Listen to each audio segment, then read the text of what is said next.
Hi, I'm Brian Cranston, and you're listening to the Pantheon Network.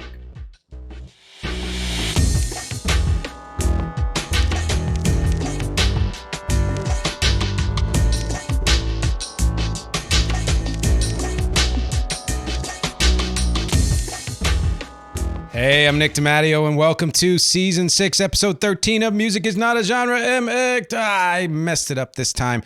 You know, you can be out of practice, especially when I'm, batch cooking episodes here. I take some weeks off from recording. Thank you as always for watching and listening, which, listening, stream it anywhere. Watching, youtube.com/@music is not a genre. There's a video for every single episode. And let's get right to it. This week's topic is my 31st installment of the subseries Music is Everything. And I don't do these as much anymore because a lot of what I do now is sort of folded together. But what that is my opinion pieces. So it's me positing an opinion, a theory, and then giving you evidence or backing it up or whatever, and hopefully opening up a conversation as to why you may agree or disagree. So it's like an opinion piece, essentially. And so it's Music is Everything, number 31. There's no such thing as a heyday. So my hope here is that I immediately start some kind of a healthy argument, because this is why I'm doing this. As both a musician, but even more so as a listener, as a fan, it always gets me. And honestly, I will say this even. I'll say this because music is not a genre doesn't just mean the types of music shouldn't be confined to genres, blah, blah, blah. It means that the world of music shouldn't be separated from the rest of the world. I've said that before, and I mean it. So I'm going to get into something right here, which is that it's often true that people's attitudes are pervasive across many different topics. It's not always true. You can vary. You can be, voracious about one thing and up on one thing, but not on another. But I find often that people who have, I won't even say no desire, I would say people who have an aversion to music after a certain period often follow that same tack when it comes to other issues, social issues, political issues. And so this has become kind of a recurring theme in Music is Not a Genre that has popped up in certain episodes and maybe a little bit in every episode. And I felt it deserved a full episode on its own, which is that you're living now. And I've said this before, whatever time this is that you're watching or listening to this is the only present. Present, honestly, it's kind of hard to define what present is because as soon as you say it, it's gone. And the future isn't here yet, whatever. The past is wonderful. It's got amazing memories. It's got amazing output of things that we know and love. And you should never dismiss it or discount it. In fact, you should be able to know it as well as possible and learn from it in more ways than one. But if you have shut off that valve in you of learning, of trying to, being open to absorbing things in the world, whether it's music or anything else, then to me, you're not fully living. Unless you have cloistered yourself in the woods, away from all media and technology, and you're a monk of some sort, and that's your whole idea is to be an ascetic, and you don't want to. That's a whole different thing. That's a conscious choice. But if you're making kind of this passive, lazy choice to just be like, stop listening, blah, blah. And I'm not talking about people of a certain age. I'm talking about people of almost any age, beyond your 20s, really. And even some people in their 20s who just say, music after X, I don't know. Okay, fine. It's no big deal. You're still probably going to have a great life in one way or another, and people will love you. But I'm telling you, you're missing out on a lot. And one of the ways that happens is by people assuming that an artist had a heyday. And I'm going to go through some things about that as we get into it, but this is why I'm laying this out. And what gets me there is this is what's happening right now and has happened, time immemorial, but, we are aware of it now because we're living now and there's the internet. And that is that Everybody wants everything to be simple. Everybody wants the answers to be simple. Everybody wants everything to have a story that's easily understood. And whether it's a political or social issue or an artistic issue, that is rarely true. Rarely true.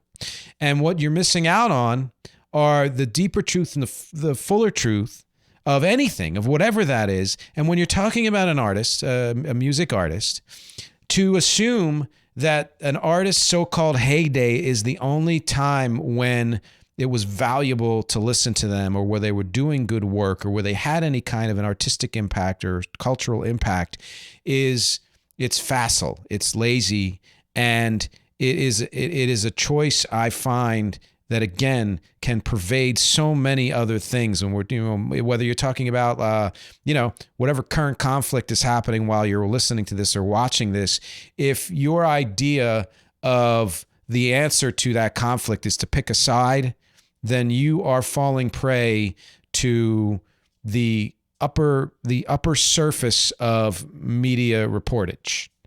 When you can dig deeper and find that it's a complex issue, that the issue might have more to do with, nationalism or countries taking, power away from their citizens, or too much money and power in the hands of too few, or whatever, then you realize that it's not about taking sides. That in many ways, in almost every way, people below the 1% are all kind of on the same side, or should be, and although we're not. And when it comes to music, what I'm gonna do is lay out with just a handful of genres and artists what we think of as that heyday for each of those, and show how that's not true, and show how there's more to the story behind what we assume. I just read this article that there was some installation in a school, I believe is a high school, where it was all stuff about Prince, and it was this person's objective to teach the students about Prince, because they are young enough to maybe not have heard much or any of Prince, or even know who Prince is, especially now that Prince is dead and not in the media and whatever, and to educate in that way, but also to show that there were things that went beyond Kiss and Purple Rain and Diamonds and Pearls and all of that other stuff. And that's kind of what this episode is about. I want to generate curiosity in you to look beyond what we're told, to look beyond the conventional wisdom, the story that you might find in, even in Wikipedia or behind the music or wherever it is, saying, oh, this is when the artist did their only, valuable work, or whatever it is. So that you can respect the artist's full scope of work and effort. Because I'll say this, I bumped into a lot of fans, so-called fans of artists, who are only fans of a certain period. Now, yes, you're a fan of that music, but you're not a fan of that artist. I'm going to lay it out point blank. If you are a fan of an artist, you at least at the base respect everything they do and try to expose yourself to everything they do. I have said I'm not a real Duran Duran fan. Why? Because I had to catch up on 85% of what it was that they did. But now I sort of am, because I respect everything they've done, even though I may not love all of it. Honestly, I'm a gigantic, U2 fan. But there have been times where a new album comes out and maybe it takes me a while to get into, or maybe I'm like, But yet there's always something good on every album, and I respect the work. I respect the artist. That's a true fan. I am not a true Van Halen fan. I'm not. Why?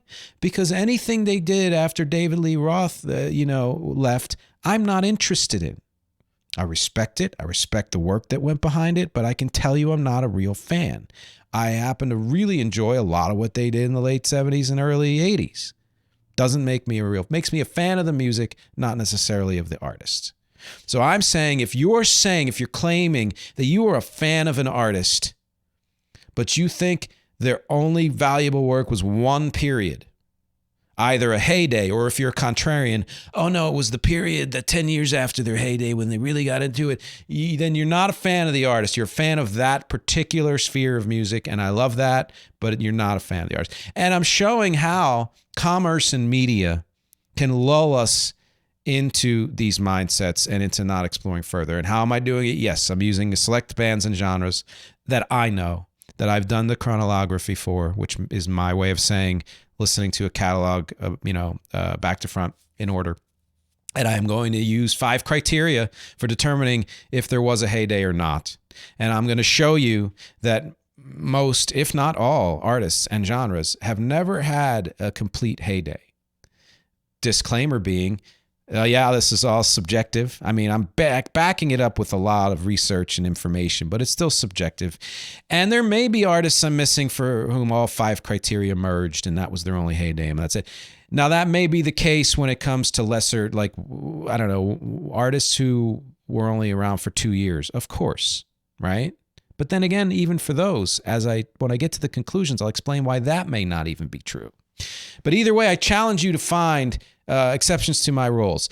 And yeah, this is a bit of hyperbole and it's a little bit of magic. I'm really kind of nitpicking here with the criteria, but I'm doing that on purpose. I think it's valid because it shows how much we're missing out on. That isn't part of the conventional story. And before I get into the meat here, that was an intro, believe it or not, 10-minute intro. The bonus episode for this on patreon.com/YouTube. Patreon.com/music is not a genre is called the outlier single. So the outlier single phenomenon. I'm going to point out singles from artists who were well past their media prime, let's say, or their sales prime, that went to the top of the charts in one way or another, came long after their dominance.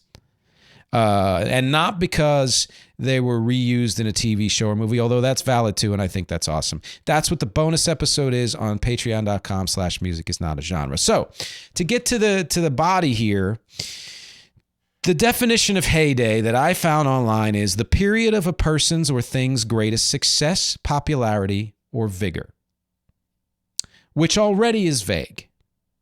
What determines success, popularity, or vigor? So many factors. I think that my 5 criteria really kind of fall into that.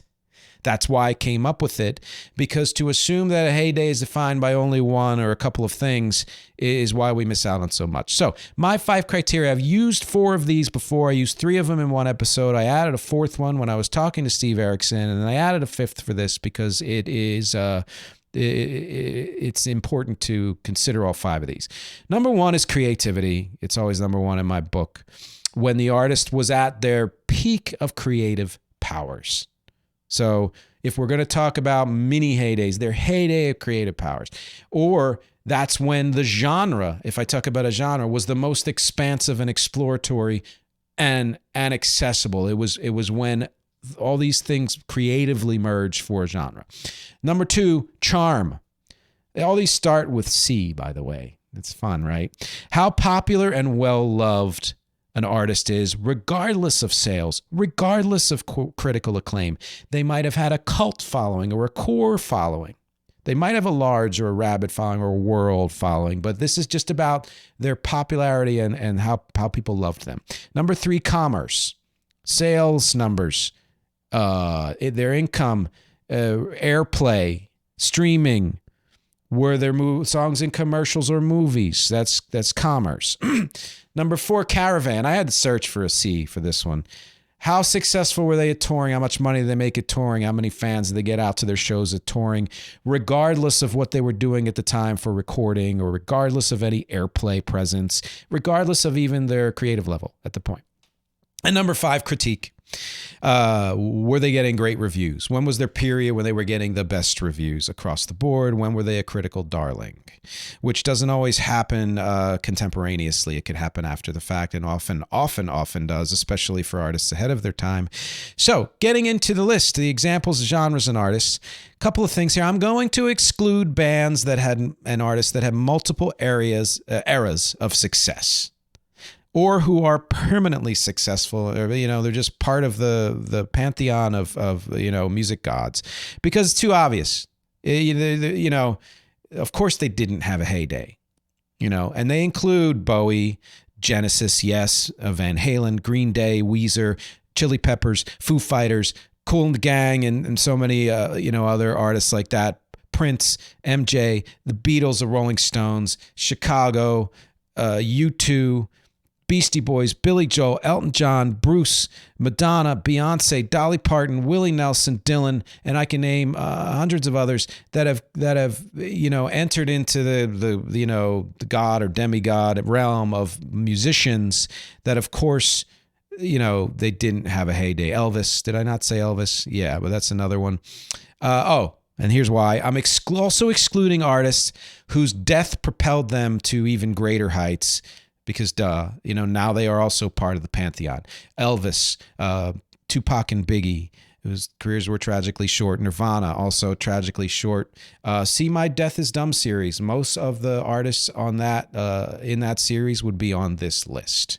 So there's some exclusions here, and for good reason, because it's too easy. It doesn't really help me make my point. So starting with making the point, I'm going to do genres first, and just a few. If you want to get a more comprehensive talk about when genres had certain peaks, let's say, you should check out my Decade Slam episode from last season, from season 5. Just look up Music is Not a Genre Decade Slam. And I go through each decade, major genres of music, when they were at their creative peak or peak in general, when most of these criteria merged. And again, it was never all, but when most of them merged. It's kind of a cool episode for that reason. For this, I'm going to exclude hip hop, and I'm actually excluding a lot of genres, country and whatever, in both of those cases, because they've grown exponentially since they've been around and are just kind of ubiquitous in the culture now. And so, heyday is always a subjective discussion, but in this case, there's really no way to define it, because if a genre is in a period of growth, and a sustained period of growth, even with lulls here and there, then you can't look back on it and say when was the heyday, because the heyday is, for you anyway, whatever your favorite period was. In that vein, I'm excluding rock. Why? Because rock and roll is dead every few years and then revives every few years, and so that's super subjective. And this is part of the thing. And I'll be upfront. Half Italian, so I'm passionate. I'm half Hungarian, so I won't tell you that I'm passionate, but I'm going to tell you now, and that is that I can get angry. And I get really frustrated and angry at people on forums who say that there's no good rock and roll being made right now, or pick a genre. But specifically that. Why? Because rock tends to, attract a lot of meathead white dudes who think that the greatest period of rock was Led Zeppelin or the 60s or 80s or 90s or whatever. All those periods are amazing. But to me, whatever favorites you might have, the greatest period of every genre is when it's being created, which is right now, because that means it's still alive. And it's not just alive with amazing older crew of musicians who've been doing it for years and decades. It's alive with people in their teens and 20s who have just started to create music. So I'm excluding that. So here's some examples of showing you how these genres didn't really have a heyday. Punk had its kind of proto-origins in the 50s and 60s with the kind of simple, loose, dirty garage rock kind of thing. Chord structure simple, etc. Punk pioneers really came of age and into the fore in the media in the 70s. It went underground in the 80s and started to expand to a lot of subgenres, post-punk and straight edge and all that stuff. It became mainstream in the 90s with bands like Green Day and The Offspring. And then it became straight up pop in the 2000s with, Fall Out Boy and stuff like that. There's now a current revival of punk from quadrants less heard from, non-binary people and women and people of color, etc. Now, here's what I say about this. We can revere 1970s punk all we want, but very few people did at the time. It showed in poor sales, non-existent sales. Very few positive reviews. There were a lot of musicians who didn't like it. It was well loved by core fans, but by hardly anybody else. And few bands from that era made any real touring money. All that stuff would come later. 1980 saw a little more critical acclaim because of the expansiveness of punk and post-punk. And there you go, creative expansion. 1990 saw more sales expansion and certainly more touring money, and the 2000s more popularity overall, more ubiquity and building on all the previous. So you tell me which one of those was an actual heyday. You know, was it when when I am claiming that the greatest creative period was the 80s, whether or not it's true? The pioneers punk wouldn't exist without them. So was it the 70s? Was it the 90s because you love Green Day and Offspring and bands like that, you know, and even some of the grunge bands were punky? Or was it the 2000s when everybody knew what that kind of music was because it was pop punk? Metal music. Again, proto 1960s metal, pioneers in the 70s. Really, it became mainstream in the 80s and was much more underground and alt in the 90s and the 2000s. There have been some retro revivals and new adopters from the 2010s to the present. Again, a lot of young bands. So 1970s, it was creatively expanding. It had core followers, but it wasn't like blowing away the world. 1980s, it was hugely popular. You had glam metal and hair metal. You had a lot of touring, a lot of charting on the radio and on MTV and all that stuff. I think there were ways in which that particular kind of metal was not as creatively expansive, and it certainly wasn't as critically acclaimed. But there were other bands at the time doing that. 1990s got more into creativity in terms of which bands were popular metal-wise. They were considered more creative. They were getting more critical acclaim. They had more solid sales and touring. At that point, metal was just a part of the world, but not as popular on the charts. So again, the question being, when did metal have its heyday? I'll pause there and have you answer. Put a comment down there. My argument is it didn't. And if you listen to certain bands now, which I wish I wrote down their names, and I mean people in their teens and 20s doing metal that's as metal and hard as any other thing else, and it might add other flavors of other music in there, but that's what metal's always done. You then may also agree that it has not had a heyday. Emo, well, depends on your definition. I did a whole episode on emo.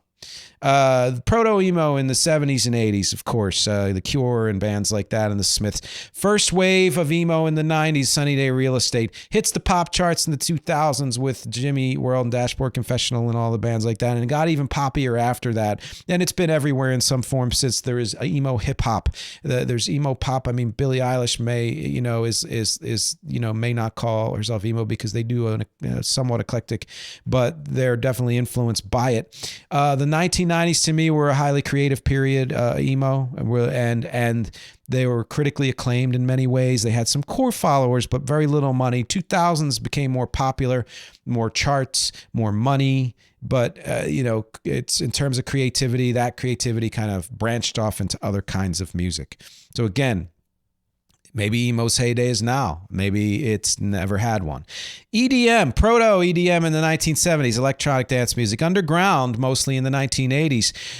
Expansion and more underground in the 90s.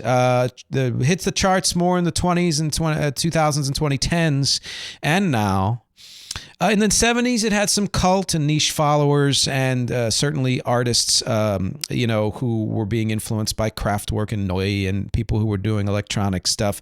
In the 80s, mostly in dance clubs, mostly for DJs, mostly underground, mostly LGBTQ and all of that stuff. Handful of hits for sure, and it influenced 80s pop, but it wasn't necessarily the pop, but hugely creative and influential. Both decades of 70s and 80s saw variations of critical acclaim. Some yes, some no.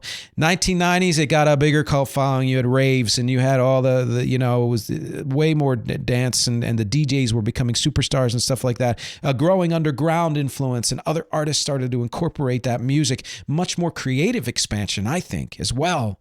And the 2000s and beyond, sales and popularity and all of that stuff just blew out of the water, to the point where now the majority of what we hear anywhere is either EDM or influenced by EDM.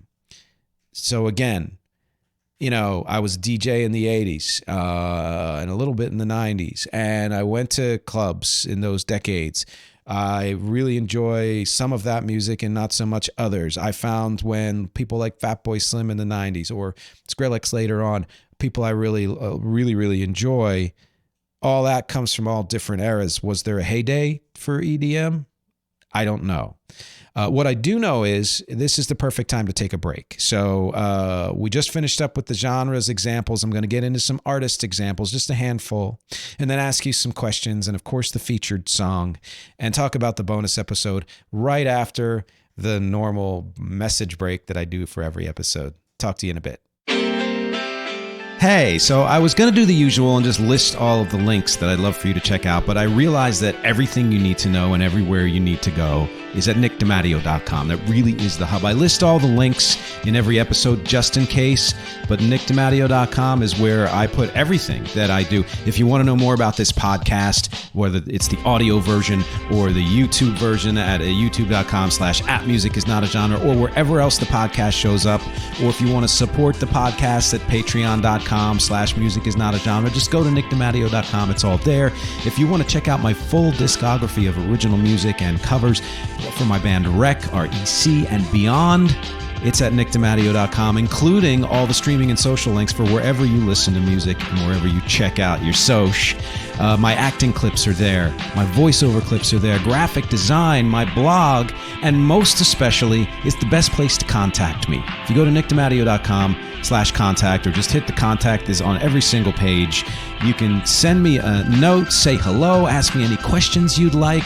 You get a newsletter a few times a month, and if you have a project of your own and need work done for it, whether it's audio editing or music or voiceover or graphic design, or if you have an event and you need live music, go to nickdimatteo.com, contact me, say hello, let me know what you need. I'd love to hear from you. Thanks for listening. Let's get back to the show. Crossfade, and we're back. So let's just get right into it because, pretty heated about this and I'm actually having a lot of fun. This next section is I'm taking a cross-section of artists to, again, illustrate that there's no such thing as a heyday. So this is a very biased cross-section. It's because rather than do days and days of research, which I do kind of anyway, but again, patreon.com/Music is not a genre is where you can support all the work I do for this. I felt like it would be easier for me to make my point if I just went with artists I already know, in most cases. In most cases, in fact, these artists were covered in previous MxG episodes, so go ahead and look them up. There were a couple that weren't covered, and that's fun as well. So, first one, Bee Gees. Which was in my last week's episode because so many people commented on that episode. You can refer to the Death is Dumb episode about them. Their perceived heyday for most people, 1970s. For another small percentage of people, 1960s. That's the perceived heyday. Here's my way of saying they didn't have one. Or there's no such thing as one. They had a lot of success in the 1960s. A lot of hit singles. They had some critical acclaim. They certainly had a lot of popularity. They made some touring money, of course, and they were super creative. The way their music changed from the beginning of their first album and their previous first album, which wasn't in the States till the end of the 70s, was pretty incredible and continued to be so. 1970s, their creativity continued to expand. They got super, super popular, as many of us know. They got a ton of touring money, way more chart success, but overall less critical acclaim.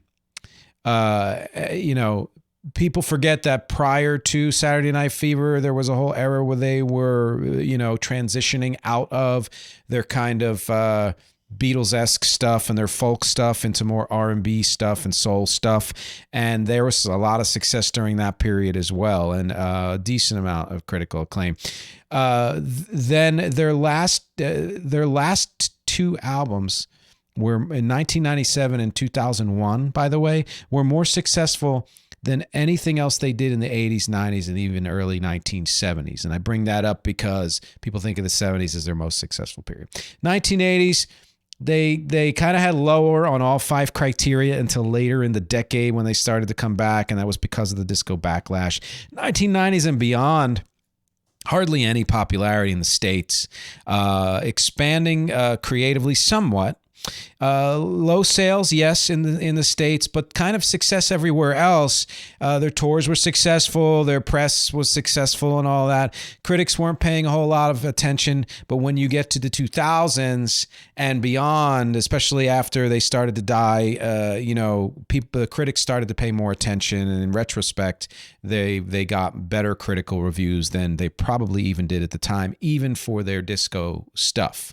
So, what I said, and I won't repeat all this because I said it in the Bee Gees episode, and I said some of it in last week's episode, the catch-up episode, and that is that they did quality work throughout their career, all the way up through their last album in 2001, and even the Robin solo album and Barry solo album after that, etc. Albums, and it's all worth exploring. And any Bee Gees fan would know that anybody who defines the Bee Gees by the disco era or even by the 60s era has missed out on a lot and is shortchanging them really, because their level of eclecticism and creativity just goes well beyond what you might think. So yeah, in fact, in some ways, again, their heyday is more now than it's ever been. And that's a good point to make, in that I'm not talking about the Beatles, but I will say when I did the 60s, the albums, of the 60s episode, I might have mentioned that the 60s never had an album of the year, like the top selling album of the year, and that most of their sales and insane, like the best selling artist or whatever, happened in the decades to come. So, I mean, and the reason why, of course, it's a dumb argument, to say the Beatles never have really had a heyday, because they were just in the press for their last single and all that stuff. But again, I'm just saying, even in terms of sales, it's deceptive. Let's get to the next band, Metallica. Again, did an episode on them. Absolutely worth checking out. Their perceived heyday, the 80s and 90s, for sure. Depending on what kind of fan you are, you're a fan of their hardcore stuff, or you're, like thrash metal, whatever, or you're a fan of the more popular stuff in the 90s. The 80s, they had a core following. They had growing critical acclaim. Didn't quite start out that way. They had decent touring money, but certainly not what they would have later on. They had some sales, but not a ton of sales for those albums at the time. But high creativity. They kept morphing from album to album and adding in new things and honing really their first sound and then adding in new things. 1990s, more of everything. Their creativity went in different directions, and it might not be as appealing to some people, fans of the band, but it was still there in many ways. Their reviews were more or less mixed throughout that decade, and popularity can do that. Popularity can often not just fool us. It can fool critics, and this pisses me off about critics, in that there are some, snarky critics, there always have been, who believe that once a band is popular, they're not good anymore. They're not good. And they may not even say that. They may just decide to give something a negative review simply because it's popular. And they're only into underground stuff or stuff before people are famous. Screw you is what I say.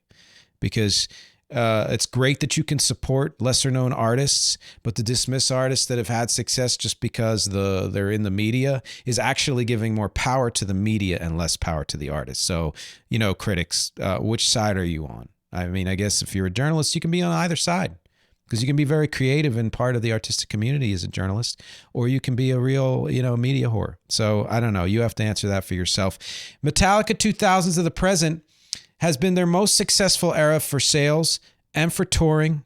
The reviews have been mixed, but have generally grown. Their popularity did drop somewhat early on, but then grew like crazy to the point where they're almost at the level, honestly, of a U2 or a Beatles or whatever, where they can almost do no wrong in that sense. Their creativity started to settle into the fuck you era, and I bring this up because someone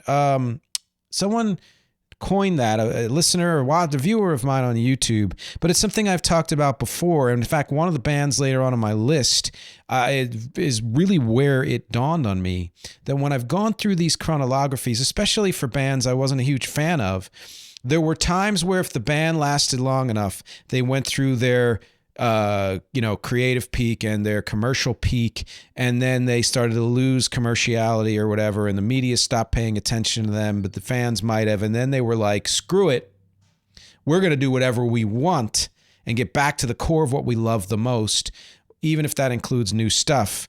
That fuck you era has happened with a lot of artists, and it's a wonderful era because it ends up creating music that can often rival the music from their most popular period in terms of how good it is and how expansive and creative it is. And Metallica, I believe, certainly done, especially with 72 Seasons.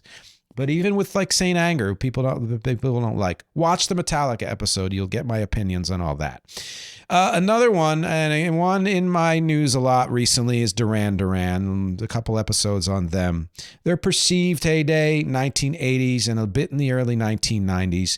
Yeah, they had a lot of success in the 80s, and they're often associated with that decade, but they had very little critical acclaim at the time. 1990s, they had a brief comeback and a little critical acclaim for that, but then a severe drop-off in both popularity and acclaim, even though I happen to think Medazzaland is one of their best albums from, was it 97, I believe. 2000s didn't start strong for them. They were still kind of finding their way with personnel changes and sound changes, but they grew from that point on in that decade. Their touring was still strong. They still had their core followers, but they were out of any real spotlight and weren't attracting a ton of new followers. And yet, each album, to me, was an improvement both creatively and critically. 2010s to present, again, they got to that fuck you stage, thankfully. I love that. All You Need Is Now is one of their strongest albums in their 40-plus year career. At least as good as their earlier stuff, I think. They still weren't getting a lot of spotlight until very, very recently, but the critics were back on board. They started to get new fans, and touring would increase. So all of that has been growing and growing. I mean, shoot, Simon Le Bon was on Smartless, you know, so that's something, right? And so my question again to you is, what was Duran Duran's heyday? Anybody who doesn't know them that well might say it's now, because they're you know, they're in the news a lot, and their critics are talking about them, et cetera, et cetera. There are ways in which I would say it was the 80s or early 90s, because that's when I was a bigger fan of them. And then I listened to their catalog and I was like, oh, whoa, maybe it was the late 90s or the early 2010s or whatever, because they didn't have a heyday, because there's no such thing as a heyday. One of my personal pet favorites that I haven't done an episode on that I need to do and may do this season is the Kinks. They were proto-punks. They were highly underrated for their innovation and their songwriting and their performance in the recording. They're highly underappreciated. Their perceived heyday was the 60s and 70s for different reasons, but similar.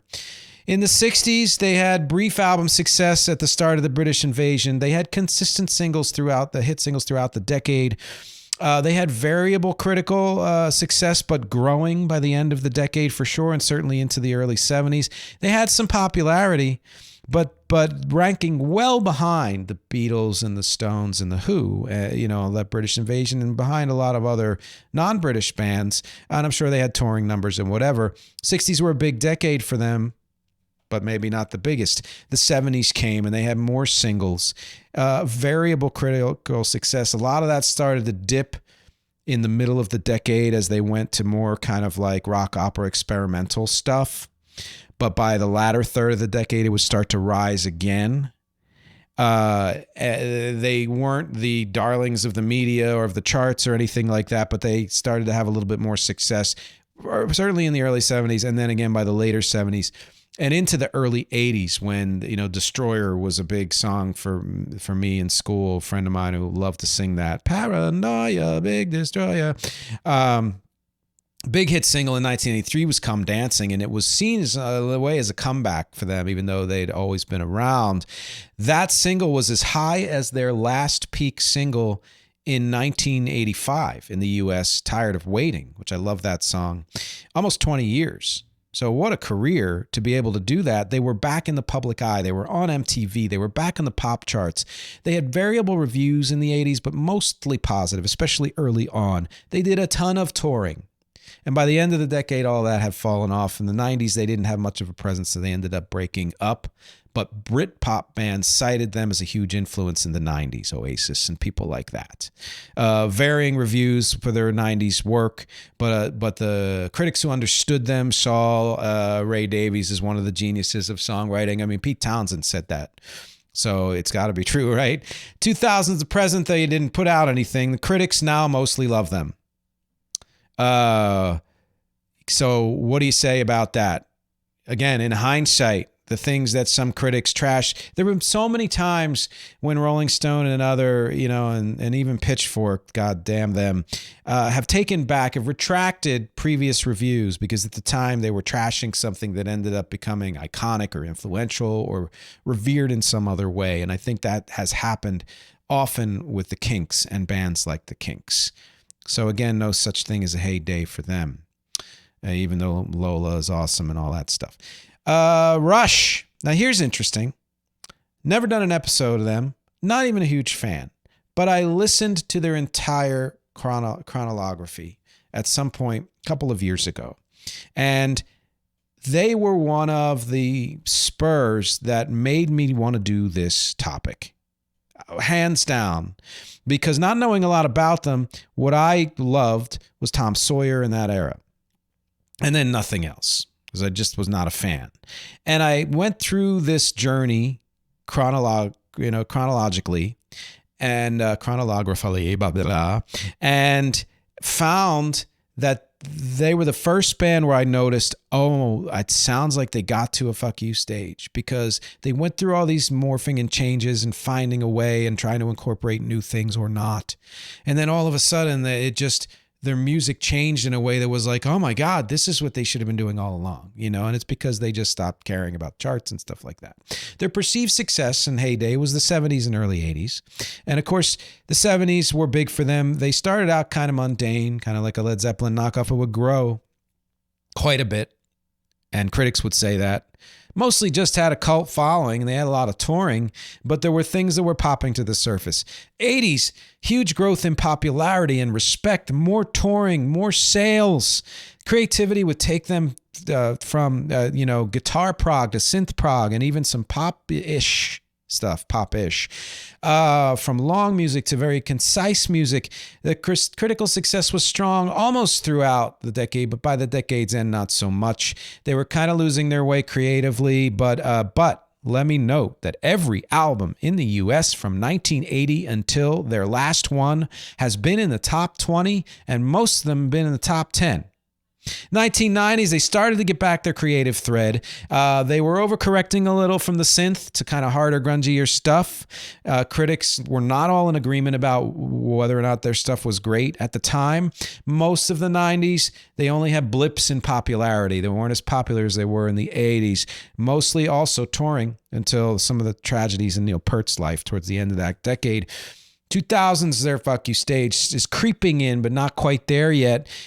Snakes and Arrows got much stronger critical acclaim and lots of touring success. Their final album so far, the 2010s, and I say so far because there's rumors of a partial reunion. Of course, it's partial. Some of their best work ever in Snakes and Arrows and Clockwork Angels. That's when it dawned on me, wow. Because I had a hard time getting through some of their stuff in the late 80s and 90s, not being a fan. And then getting to the 2000s and being like, this stuff is great. And if you stopped listening to them, you missed out on it. And this is the whole point of this episode. And critics agreed it was great. And the fan base was sustained and growing in some ways. Not much in the media, but everything else. So, again, when was their heyday? I felt, because of the type of, the tastes I have, that other than that late 70s, early 80s, which is a sweet spot for me for most music, that their heyday was actually the late O's and early 2010s. But again, not true, because they didn't have a heyday. And like I said, Rush was the main impetus for this episode. Also, one of the other big reasons I did this episode was Liz Phair, which I did do an episode on her. And please go check that out. She's amazing and still is and always has been. But you'll see why. Her perceived heyday was the 90s. She's a 90s chick, right? A lot of critical acclaim then. A lot of cult success, but not a lot of chart success. High creativity. You can't take that away from her ever. I'm sure some touring success. White Chocolate Space Egg was the least well-received album of the 90s and my favorite. So that shows you that, A, critics were trying to pigeonhole her and never really understood her and were probably misogynistic, and B, everything's subjective. It's honestly my favorite album of hers, White Chocolate Space Egg. 2000s, got critically bashed because she ventured into pop songs. Her eponymous album was an example of an artist ahead of her time. So many artists after would do what she was doing, which was power pop, essentially, and very empowered power pop. Even if lyrically it was all over the place in a great, great way, it would become the norm after her, but she had the unfortunate one of being one of the pioneers, and getting trashed for it because she wasn't an indie darling anymore, and my God, I hate that. I find that album, that eponymous album, to be the biggest statement of her career because it shows you can do that kind of music and still be creative. Her follow-up, 05, Somebody's Miracle, also underrated, I think. Yet she won actually more awards in the 2000s than she did in the 2010s than she did in the 1990s. So something was happening. 2010s to present, didn't do that much, but creative expansion, I think more daring than ever. Fun Style was trashed again by critics, but for a different reason, because it went everywhere. But that's near to my heart. It may not be my favorite album of hers, but the fact that she would do a little bit of hip hop, a little bit of electronic, whatever, and just throw it all in there, that's what any artist should be able to do. And she was breaking the mold yet again, the way I talked about in my previous episode. And then 2021 Soberish, her most recent album, absolutely amazing, and the critics agree. Finally, everybody's on board. She's back in the spotlight in some ways. Tour didn't happen, I think, but there's still, there's whispers and things. I think again, a different kind of creative peak, kind of a fuck you stage to me. And I think quite possibly her strongest creative phase is now. So tell me, when was her heyday? Exile in Guyville, great, whatever, her eponymous album, people hated it. It was super successful. More awards after that. This recent album, one of her best, maybe her best. So again, no such thing as a heyday. Conclusions. Like laissez-faire, bands and genres considered ahead of their time often peak in sales and influence and popularity long after their assumed heyday. So we revisit artists who are like, why didn't I know this from the beginning? Because by the time we revere them, it's because so many other artists after that were influenced by them. And that delayed reaction is natural. We all have it, most of us, and that's fine. It gives time for people to absorb the new. Like how in my album Part 2 of the 60s, I illustrated that rock music was far from the bestseller during the 1960s, but grew to be the bestseller in many ways in subsequent decades. We think of the 60s as a rock era, but in ways it wasn't. So was that the heyday? No. Popularity and critical acclaim don't go hand in hand, usually. Every now and then, yes, and almost always after the fact. If something is revered that much later on. And that's why how there's so many magazines that revise their initial reviews because, hindsight, whatever. Bands who had big success but are so-called past their prime, again, often get to this fuck you stage. That's a good conclusion to take from this. I think all of us should get there as artists as soon as possible. I've certainly gotten there, and my Rec's new album coming out this year, Kite to Camden, you're gonna hear that. The lo-fi version of it. One thing, and I mentioned this earlier, we're always looking for divisions in society, nationality, race, religion, gender, sexuality, and certainly in the arts and music, generational division. It serves the media to be sensational and to cause tension. It serves the people with money and power to cause us to say millennials are better than Gen Xers and Gen Xers are better than boomers and Gen Z is better than all of them or whatever. It's all bullshit because the cross-section of anything you take is pretty similar all the way around. And so let's stop looking for division and taking sides. And let's stop swallowing the stories that we get that seem too facile, that seem too pat. When music was better is a false statement, no matter how you're using it. I don't care how old or how young you are. There's never a time when music was quote unquote better. It's always been great and awful.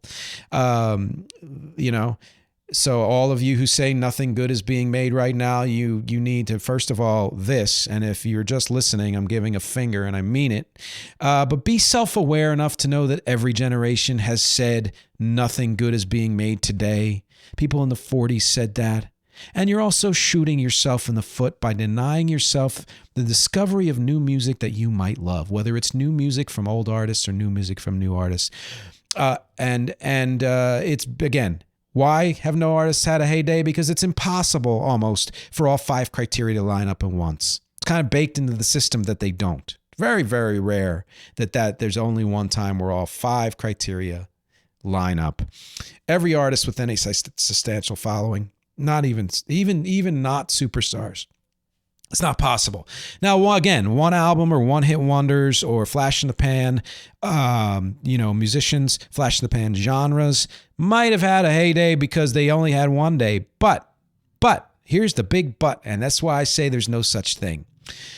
Those little there was this one great album, or they were together for 2 years, or they had one hit or 2 hits, always comes back at some point. And when it comes back, it's almost guaranteed that it's going to have more listens and sales than it did the first time around, and more critical acclaim often. So even those flashes in the pan, really, if you wait long enough, there's no such thing as a heyday for them. Either in a personal note, as a relatively unknown artist, like I mentioned, it's important to believe that various parts of a heyday can happen at any time and in any combo. It's what keeps me alive and doing new music all of the time. I've talked to other artists who stopped doing new music because their one album didn't sell the way they wanted to, or they didn't get a label deal, or they didn't whatever. They couldn't tour. I understand all that, and it's frustrating and annoying. But for me, I got past all of those roadblocks over and over and over to the point where I'm like, I'm creating music because it's all I ever want to do, and I love it. And hopefully you hear that when you listen to the song, and the featured song is coming up soon. This featured song is from my album, The Sunshine Seminar, and it's called Different People. It's the opening track on the album. It's actually my highest streaming original song on Spotify. Why? I don't know. No idea. It's not my most popular original song across the board. It's not my most popular song when you include covers and things like that. Songs from every one of my albums have charted somewhere on some streaming service and have been mentioned by people as that's my favorite song or whatever. So I know I haven't had a heyday for so many reasons, but particularly because if you look back on a career like mine or any long-term artist, you see that there are pockets of love and popularity and creativity all throughout. And that you'll see in the bonus episode on patreon.com/musicisnotagenre, which is the outlier single phenomenon, long-term artists who were past their prime, who had hit singles later on. Check it out. Patreon.com/musicisnotagenre. So before I get to the featured song, which you're going to hear in a second, which is about how it's a funky song with some electronics in there and a bass line that is triple layered. It's really the impetus for the song. There's some mumbling in there, and that's where the start of the song came from, me mumbling as I was walking through the zoo when I worked at the zoo. And it's about how relationships can falter because you realize that you're different people. And it's pretty acerbic. Do you agree with my assessments in this episode? How do you define a heyday? Do you define it like the dictionary? Do you have your own definition? Do you have your own criteria? What artists do you think did or are still doing better work than when they were the most popular or most beloved by critics? Are there any artists and genres you think did have a heyday? And I'm wrong about that. I want to hear what you think and if I'm wrong or if you agree with me, because as always, my objectives here are music, conversation, and connection. Thank you so much for hanging with me, and I will talk to you next week.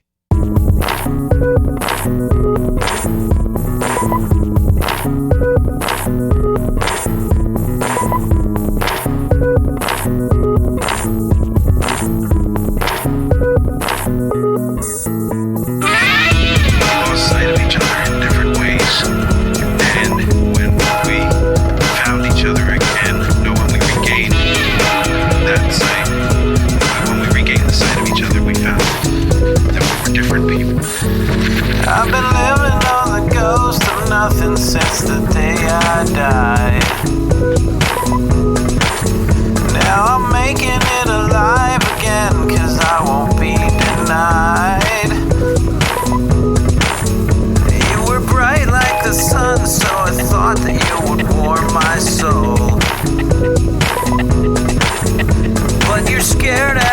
laughs.